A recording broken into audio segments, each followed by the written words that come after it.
आपके साथ अनुराग मुस्कान। बीच बहस में आपका बहुत बहुत स्वागत है। प्रचंड बहुमत के साथ नरेंद्र मोदी की सरकार पिछले 1 साल से सत्ता में है और अगले 4 साल तक इस सरकार का खूंटा भी हिलने वाला नहीं। ऐसे में बीजेपी से उम्मीद बढ़ी है कि मोदी सरकार सोमनाथ मंदिर की तर्ज पर संसद में कानून बनवाकर राम मंदिर के निर्माण का रास्ता साफ करेगी। लेकिन इन उम्मीदों पर अब खुद गृह मंत्री राजनाथ सिंह ने ही पानी फेर दिया है, यह कहकर कि राज्यसभा में पूर्ण बहुमत न होने के नाते बीजेपी लाचार है। जबकि यही बीजेपी 1989 से लगातार नारा लगाती रही है कि रामलला हम आएंगे और मंदिर वहीं बनाएंगे। ऐसे में बड़ा सवाल यह उठता है कि क्या बीजेपी अपना यह नारा भूल गई या फिर 2014 के घोषणा पत्र में राम मंदिर निर्माण का वादा भी महज चुनावी जुमला था। सवाल यह भी है कि जब जीएसटी और जमीन बिल को राज्यसभा में पूर्ण बहुमत न होने के बावजूद मोदी सरकार हर हाल में संसद से पास कराने पर अड़ी है, तो फिर राम मंदिर पर कानून क्यों नहीं ला सकती? क्या राज्य वादा भी महज चुनावी जुमला था? सवाल यह भी है कि जब जीएसटी और जमीन बिल को राज्यसभा में पूर्ण बहुमत न होने के बावजूद मोदी सरकार हर हाल में संसद से पास कराने पर अड़ी है, तो फिर राम मंदिर पर कानून क्यों नहीं ला सकती? क्या राज्यसभा में बहुमत नहीं है या फिर बीजेपी की राम मंदिर पर नीयत नहीं है?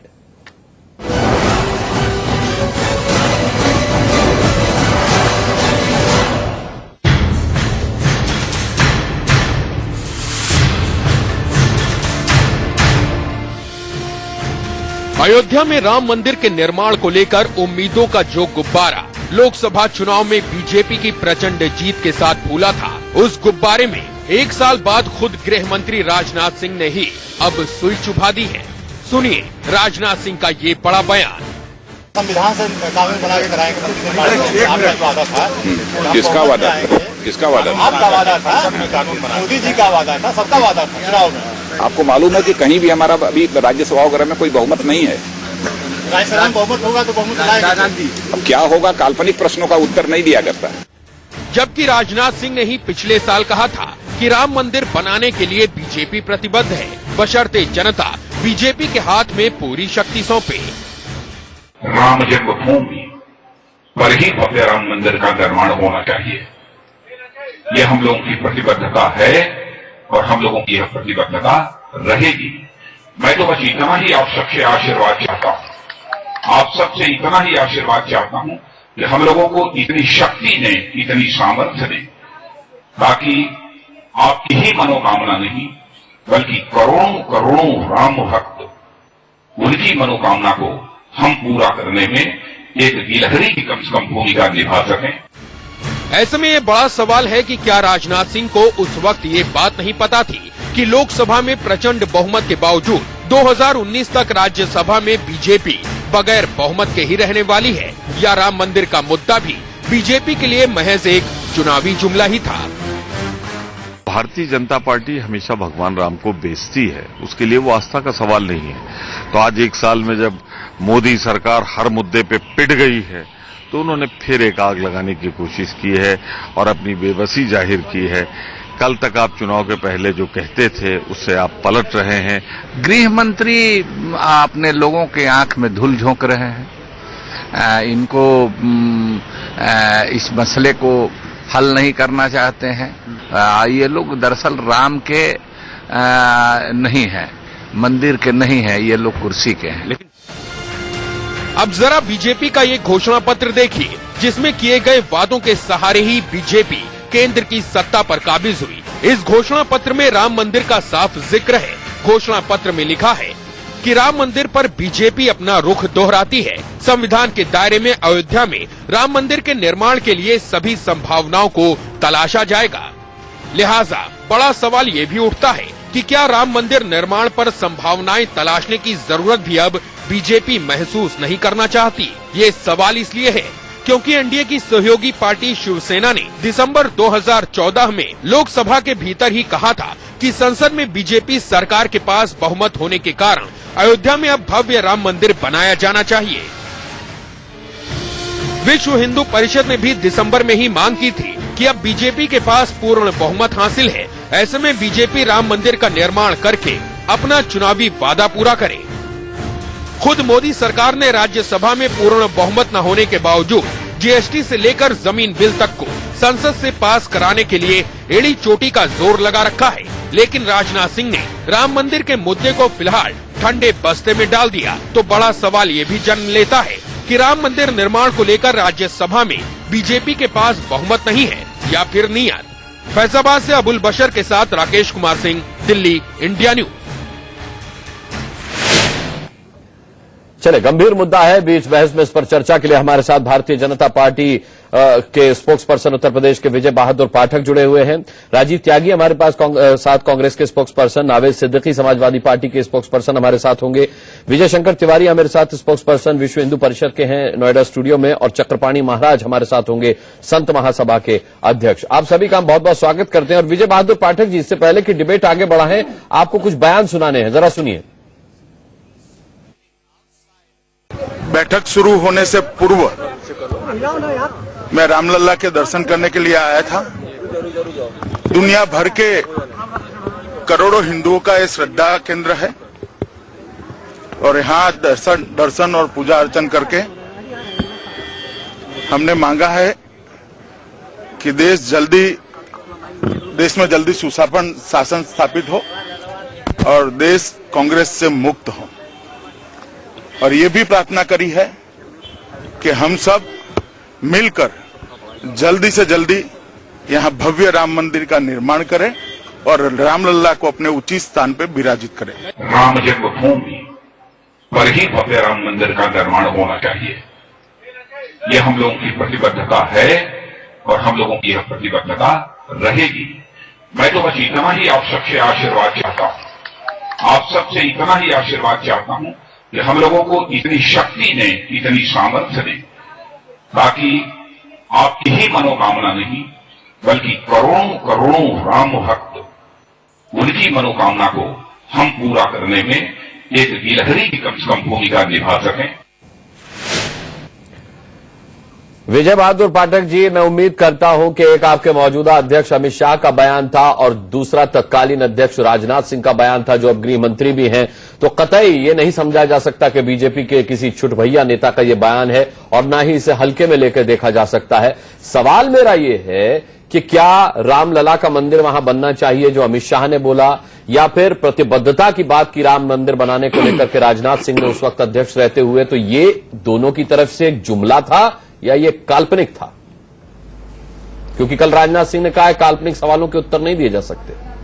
देखिए, राम जन्मभूमि पर भव्य और दिव्य मंदिर बनना चाहिए।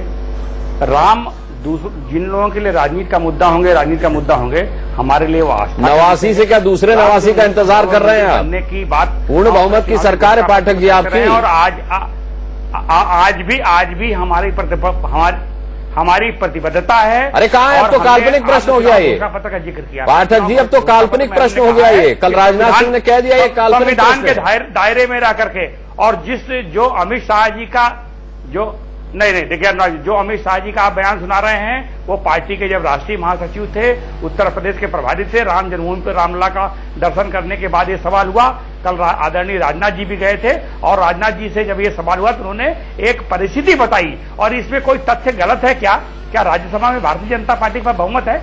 लेकिन आज भी हमारा ये मानना है कि राम जन्मभूमि पर भव्य और दिव्य मंदिर का निर्माण हो, उस संविधान के दायरे में रह करके केंद्र सरकार की जो व्यवस्थाएं होंगी, जो उसका सिस्टम होगा, उसमें वो काम करेगी। ये फरवरी 2013 में नहीं जानते थे राजनाथ सिंह के राज्यसभा में पूर्ण बहुमत नहीं होगा? ये बयान तब का दिया गया है। उस वक्त तो प्रतिबद्धता की बात की गई थी, आज उसको काल्पनिक सवाल बताया जा रहा है। मैंने इसीलिए पूछा, क्या ये जुमला तो नहीं था? ये भी उस प्रतिबद्धता से कोई विचलन नहीं है, उस प्रतिबद्धता से कोई विचलन नहीं है। आज भी हमारा मानना है कि भव्य और दिव्य मंदिर का वहां निर्माण होना चाहिए, कानून के दायरे में रह करके, संविधान की मर्यादाओं में रह करके। केंद्र सरकार जो पहल कर सकती होगी उस तरफ पहल करेगी। और यह तथ्य है कि राज्यसभा में हमारा बहुमत नहीं है। इसमें वो तो 2019 से पहले अब किसी भी सूरत में नहीं होगा। वो तो 2019 से पहले किसी भी सूरत में नहीं होगा पाठक जी।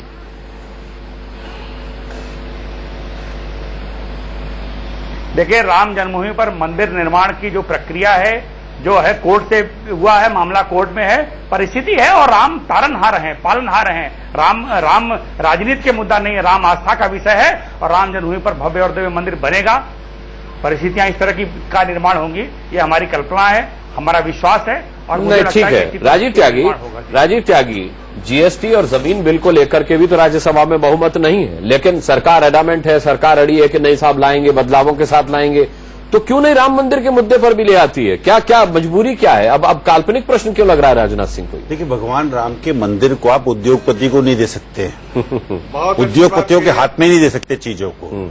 और जिस तरह से सरकार जीएसटी पे और लैंड बिल पर काम कर रही है, इसका मतलब उद्योगपति के लिए काम कर रही है। मैं 3 विषय यहाँ उठाना चाहूंगा, बड़ी गंभीर चर्चा आप कर रहे हैं।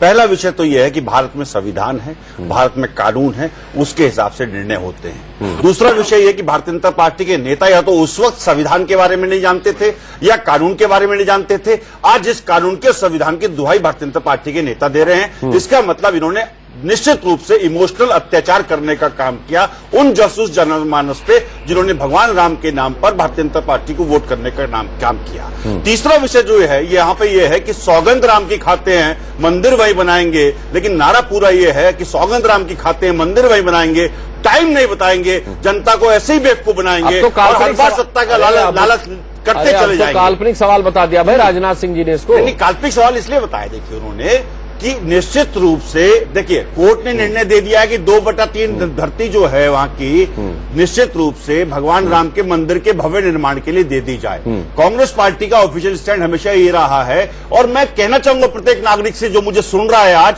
कि देश में संविधान के प्रति जब तक हम सम्मान रखेंगे, कानून व्यवस्था के प्रति जब तक सम्मान रखेंगे, तब तक देश बचेगा। आपकी सियासत, भारतीय जनता पार्टी की जो सियासत है, निश्चित रूप से सियासत को अगर डिफाइन करना हो तो सिर्फ यही कहा जा सकता है कि सियासत को लहू पीने की लत है, बाकी मुल्क में सब खैरियत है। इनकी सियासत से लहू टपकता है, सिर्फ लहू बहाना जानते हैं लोग बाग, उस लहू को इस्तेमाल करके सत्ता प्राप्त करना जानते हैं, इसके अलावा कुछ नहीं जानते हैं। मैं कहना चाहूंगा कि भारतीय जनता पार्टी के लोग बाग इस मामले में निश्चित रूप से लोगों को इमोशनली ब्लैकमेल करना बंद करें। ठीक है, मैसेज आपका क्लियर है विजय शंकर तिवारी जी। मैं शरद शर्मा जी जो अयोध्या में उस कार्यशाला के प्रमुख हैं जहां मंदिर का सारा सामान रखा हुआ है, उनका एक कोट आपको सुनाना चाहूंगा। उन्होंने आशा जताई थी कि अनुकूल संसद में समाधान होगा, संसद ही कुछ कर सकती है, और साफ उन्होंने कहा था कि अभी देश में तमाम और समस्याएं हैं, 1 साल का समय मोदी सरकार को कम से कम देना चाहिए। तब उन्होंने क्या ये उम्मीद की थी कि 1 साल बाद मोदी सरकार इसे काल्पनिक बताएगी? उन्होंने ये भी कहा था कि सरकार अब कानून लाकर सोमनाथ मंदिर की तरह अयोध्या में मंदिर निर्माण कर सकती है। देखो अनुराग जी, हमारी मान्यता कभी भी ये नहीं रही है कि कोई सरकार राम मंदिर को बनावे, कभी भी नहीं रही है। हमेशा से हमारा एक स्टैंड रहा है कि भगवान श्री राम का मंदिर हिंदू समाज बनाएगा, हिंदू समाज के प्रयासों से बनेगा, और यही स्टैंड आज तक कायम है। हाई कोर्ट का, जैसे राजीव जी ने कहा कि हाई कोर्ट का निर्णय आया है और मंदिर के पक्ष में आया है, लेकिन वो तुरंत सुप्रीम कोर्ट के पास चला गया और आज वो कोर्ट के पास, सुप्रीम कोर्ट के पास में है। नहीं तो भारतीय जनता पार्टी को क्या पता नहीं था नहीं कि संविधान और सुप्रीम कोर्ट तक केस जाएगा? राकेश जी, मैंने एक बात कही कि मैं विश्व हिंदू परिषद का प्रवक्ता हूं। राजीव जी सुन भी तो लीजिए। क्या सुनूं मैं? कब से सुनूं मैं आपकी? कब तक सुने हम लोग बात आपकी? विजय बहादुर पाठक जी ये बताइए, कब से आपने राम मंदिर के निर्माण की कसम खा रखी है? कब तक आप भगवान राम को ऐसी भगवान राम मंदिर बनाएंगे? राजीव जी, सब आप लोगों के कर्मों का फल भगवान राम भोग रहे हैं, हमारे कर्मों का नहीं है। नहीं, राजीव जी, वो सब आपके राजीव जी कह देना हर चीज के लिए कांग्रेस का आरोप करना और अपना को अचीव नहीं बताना, ये निश्चित रूप से चिंता का विषय है भारतीय लोकतंत्र के लिए। मैंने आपकी पूरी बात सुनी थी, कहीं भी गंभीर। राजीव त्यागी जी, अरे राजीव त्यागी सुन लीजिए। तो वास्तव में हमने कहा कि आज ये जो निर्णय है तो ये कोर्ट के अधीन है, और हमने कभी भी नहीं कहा है कि ये कोई सरकार बनाएगी। हमने हमेशा कहा है कि हिंदू समाज स्वयं बना लेगा, इसके बीच की बाधाएं जो हैं वो सरकार हटाए, ये हमेशा एक बात रखी है। और आज भी हम यही कह रहे हैं कि सरकार को ये बाधाएं हटानी चाहिए। क्यों? क्योंकि ये वास्तव में एक बात तो न्यायालय का विषय नहीं है, संसद का विषय भी नहीं है। मैं दुनिया के 2-3 उदाहरण आपके सामने देकर अनुराग जी बताना चाहता हूं। ये आस्था का विषय है, यह स्वाभिमान का विषय है, ये लोक व्यवहार का विषय है। कैसे नहीं टिप्पणी आप नहीं करेंगे। हम मैं मेरी बात मेरी टिप्पणी करने की बात मेरी टिप्पणी आपकी टिप्पणी पर कोई किसी ने इंटरप्ट नहीं किया था, आप भी मत। नहीं टिप्पणी करना चाहिए, मैंने इतना बोला सिर्फ। अभी चक्रपाणी महाराज और सिद्दीकी साहब कुछ नहीं बोले, आपकी बारी आएगी, आप बोलिएगा। विजय शंकर जी की बात। मैं आपको 2-3 उदाहरण बताना चाहता हूं कि भानु प्रताप शुक्ला जी एक निर्भीक और बेबाक पत्रकार रहे हैं। उन्होंने 2-3 उदाहरण रखे और उन्होंने जो बताया कि मैं गया यीशु के जन्म स्थान पर बनाए गए चर्च के मुख्य पादरी से मैंने पूछा कि इसका क्या प्रमाण है कि प्रभु यीशु ने जिस घुड़साल में जन्म लिया वो यहीं पर थी। तो उनका उत्तर था, ये हमारा विश्वास है, ये हमारी आस्था है, यही लोक मान्यता है। और यही उत्तर उस छोटे से वृक्ष के संदर्भ में मिला कि हमारा विश्वास है कि इसी वृक्ष की डाल काटकर प्रभु यीशु ने क्रॉस बनाया था और भोजन किया था। ठीक है, मैं कहना चाह रहा हूँ, मैंने आपको एक कोट शरद शर्मा जी का सुनाया। उन्होंने तो कानून की पैरवी भी की थी। सुनिए, उन्होंने कानून की पैरवी की थी। उन्होंने कहा था 1 साल बाकी मुद्दों के लिए ले लें, लेकिन उसके बाद कटिबद्ध हो। आप तो 1 साल के बाद राजनाथ सिंह को सुनकर अफसोस नहीं हुआ कि ये काल्पनिक सवाल है, अभी राज्यसभा में हमारा बहुमत नहीं है, अभी हम कुछ नहीं कर सकते। खैर, मैं आऊंगा आपके पास। नावेद सिद्दीकी साहब, चुनाव से पहले रामलला हम आएंगे, मंदिर वहीं बनाएंगे, और जब चुनाव हो गए तो राज्यसभा में बहुमत नहीं है।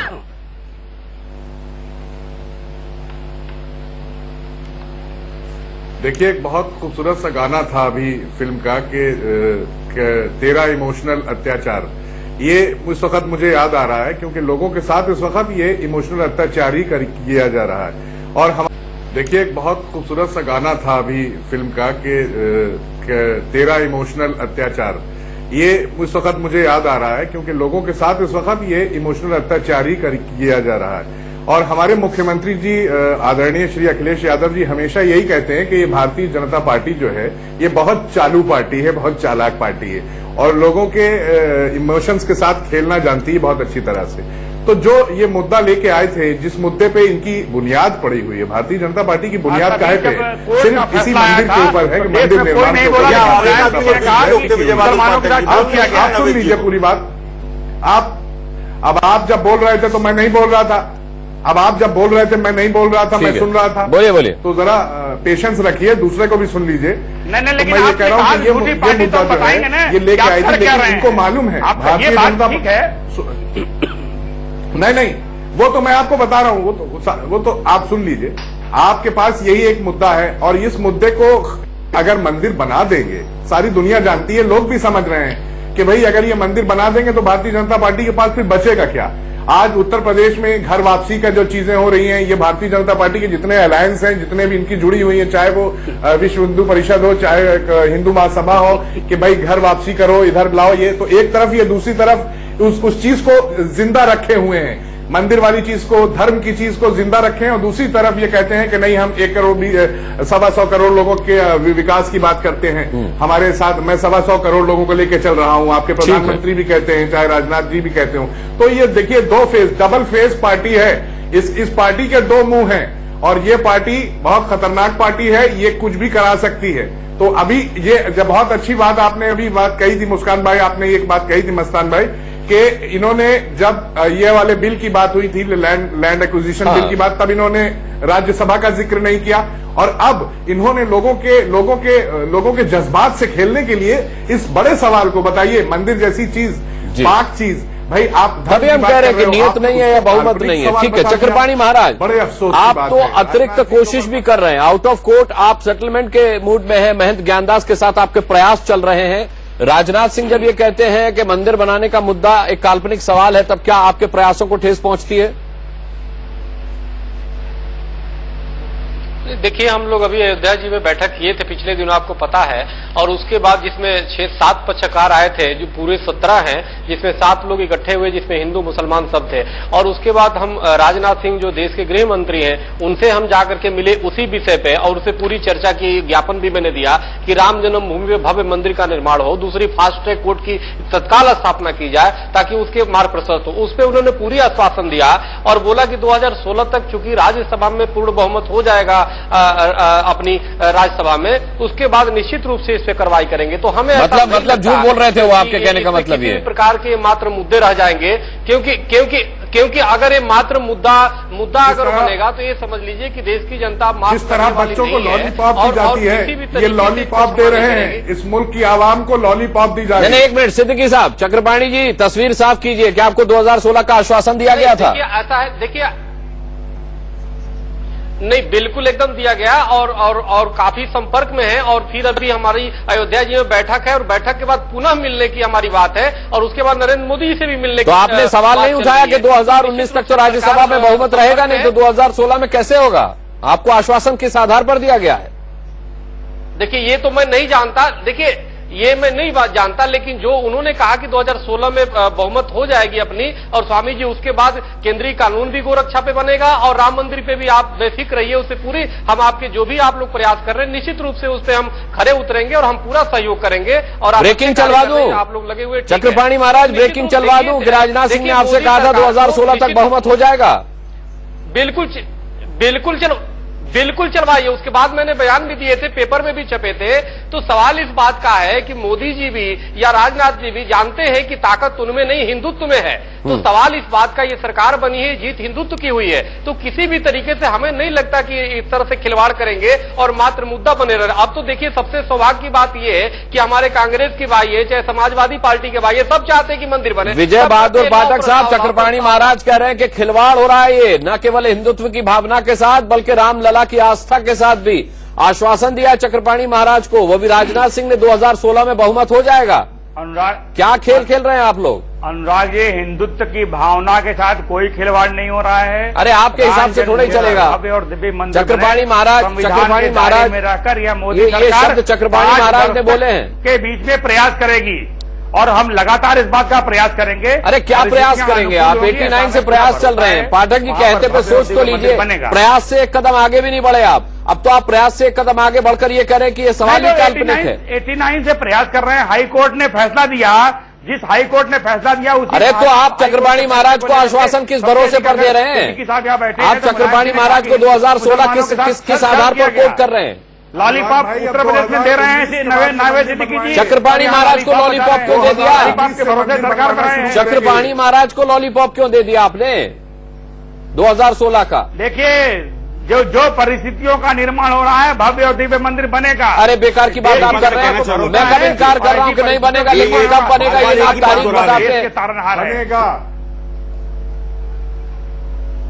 राजीव त्यागी, देखिए मैं एक बात कहना चाहूंगा, विजय बहादुर पाठक जी का टेप और जितने भी भारतीय जनता पार्टी के नए बड़े नेता हैं उनका टेप एक जगह अटक जाता है कि भव्य मंदिर का निर्माण। अब तो गृह मंत्री से अलग हो गया इनका टेप। निश्चित रूप से एक बात मैं कहना चाहूंगा यहाँ पर, a horse with two heads never gives the result. जो हॉर्स दो मुखों के साथ चलता हो, जो घोड़ा, वो कभी रिजल्ट नहीं दे सकता। भारतीय जनता पार्टी हिपोक्रेट्स की पार्टी है। और अगर आप देखेंगे 2014 से लेकर अब तक जितने भी इन्होंने वादे किए थे, चाहे वो काले धन का मामला हो, चाहे वो किसानों का मामला हो, चाहे वो पाकिस्तान का मामला हो, जम्मू कश्मीर का मामला हो, मंदिर का मामला हो, हर मामले पे इन लोगों ने यू टर्न लेने का काम किया है। और निश्चित रूप से भारतीय जनता पार्टी का नया नाम बड़बोली झूठी पार्टी हो जाना चाहिए। ये सब मैं ये कहना चाहता हूं, मंदिर निर्माण के मामले में क्या भारतवर्ष के किसी नेता की हैसियत है जो सुप्रीम कोर्ट को चैलेंज कर सके? भावना मैं मानता हूं बड़ी है, भगवान राम के मंदिर का निर्माण है, उसमें कहीं कोई संशय नहीं है, इसमें कोई विषय नहीं है। लेकिन बात यह है कि क्या हम सुप्रीम कोर्ट को मानेंगे, क्या हम संविधान को मानेंगे? क्या प्रजातंत्र में संविधान और सुप्रीम कोर्ट सर्वोपरि नहीं है? तो निश्चित रूप से भावनाएं सर्वोपरि होती हैं, लेकिन उनसे सर्वोपरि प्रजातंत्र चलाने के लिए संविधान और सुप्रीम कोर्ट हुआ करता है। तो मेरे मित्र ये भूल रहे हैं कि जिस संविधान और सुप्रीम कोर्ट ने बार बार इनको भी कल्पित छुड़ाया बहुत सारे मुद्दों पर, उस संविधान और सुप्रीम कोर्ट को कैसे निगेट कर सकते हैं ये लोग बात? और रही बात किसी भी धर्म की आलोचना करना, किसी भी धर्म के बारे में नीचा बताना, ये कम से कम वैदिक धर्म में कहीं नहीं बताया गया है। वैदिक धर्म तो वसुदेव कुटुंबकम का धर्म है, वैसे वैदिक धर्म तो अनेकता में एकता का धर्म है। तो इस देश में एकता कायम रहे और हिंदू मुस्लिम लड़ना नहीं चाहते, हम लोग भारतीय रहना चाहते हैं। लेकिन भारतीय निश्चित रूप से लोगों को डरा करके अपना उंगली सीधा कर राजीव त्यागी, इतना बोलने की जरूरत ही नहीं है। राजनाथ सिंह का बयान कोट कर दीजिए, तस्वीर साफ हो जाती है। राज्यसभा सुनिए राजीव त्यागी, सुनिए, राज्यसभा में उन्होंने कहा बहुमत नहीं है। जब संवाददाता ने उनसे पूछा की मशीन है भाई, कोई सुनिए ना, जब राजनाथ सिंह से पूछा कि भाई राज्यसभा में बहुमत हो जाएगा तब क्या आप राम मंदिर बनवाएंगे, तो उन्होंने कहा ये काल्पनिक सवाल है, ये काल्पनिक सवाल है। जरूर बात कीजिएगा। चक्रपाणी महाराज, 2016 का टाइम कोड आपको दिया है, टाइमलाइन आपको दी है, और अब कह रहे हैं कि ये सवाल ही काल्पनिक है। बहुत धन्यवाद करना चाहेंगे, बैठेंगे सभी का अभी के लिए बहुत बहुत धन्यवाद करना चाहेंगे बीच बहस में जुड़ने के लिए। बहुत बहुत धन्यवाद।